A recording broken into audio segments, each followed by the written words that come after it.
he wrote this play called The Glass Menagerie. And The Glass Menagerie takes place in this poor apartment house.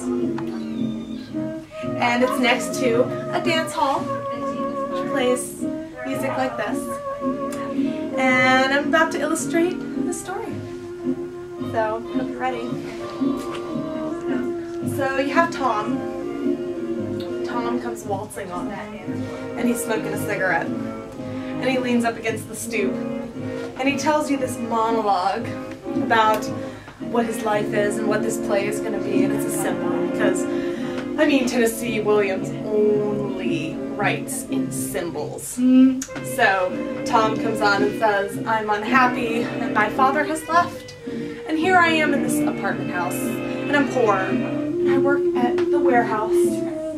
And I'm secretly gay, but that's just an interpretation. Don't take that one. And he comes in and he has his mother. And he has his sister. And his sister has a limp. Because she's retarded. And his mother is an overbearing Southern belle. And she keeps nagging at him because she thinks that, Tom, you need to go and you need to be responsible. And Tom's like, I want to drink and go to the movies.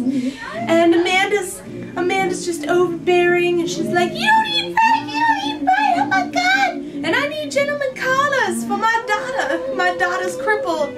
And the daughter, Amanda's just like, oh, I'm going to go over here in the corner and polish my glass menagerie, which represents my innocence, because Tennessee Williams is so obvious.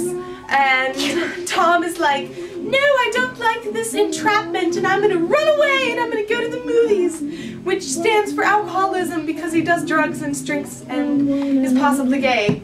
And he goes off, and Amanda's like, no, you can't leave us like your father, because your father left us and he's free, and his portrait is on the wall, and it lights up, and it's a grinning portrait. It's like, hey, I represent freedom. And Tom comes back, and he brings his friend Jim from the warehouse, and Jim comes in, and Jim and Laura hit it off. And they love each other, and they're hanging out, and they hang out, and she's like, oh, well, I can't say anything because I'm crippled, and I can't talk because I'm a symbol for being crippled, socially. And Jim's like, well, I'm the really bravado-filling male type that comes from the factory, and I'm, you know, really self-confident. And she goes, oh, can I have a piece of your gum? And he gives her a piece of the gum, and she takes it. And that's like, oh my God, so big for Laura, and she just can't stand it. And then she gives him a unicorn. And it's the most precious thing from her glass menagerie. And she gives him the unicorn. And he holds it and he says, I'm clumsy, I might drop it. And she says, no, I trust you. But of course you know he's going to drop the unicorn and break her innocence. Duh. And so he holds the unicorn and he puts it down on the table, and then they start dancing. And she forgets about her limp, and he picks her up and he whooshes her around, and she knocks the unicorn off, and the unicorn breaks, thus breaking her innocence.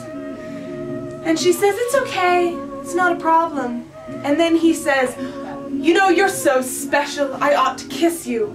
And she says, oh, what? And he kisses her, and they make out for a second. And then he breaks away and says, no, I shouldn't have done that because I'm with Betty.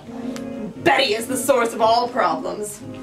And Laura looks at him and says, oh, it's okay, it's fine.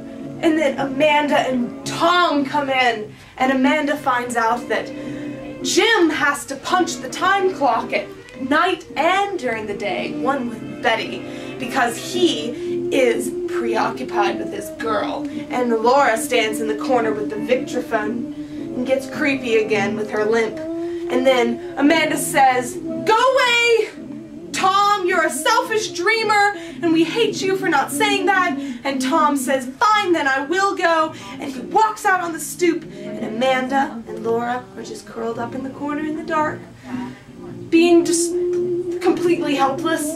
because their one male supporter has left. And he's out on the porch going, "Oh, but I feel bad, but the sacrifice was worth it, because I now have freedom, just like my father. But Laura, I feel for you. Blow out your own candles, Laura. Blow them out."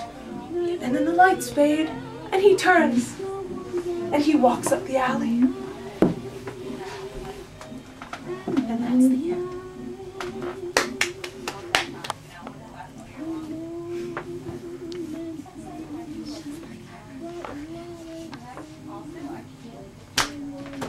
That was fun.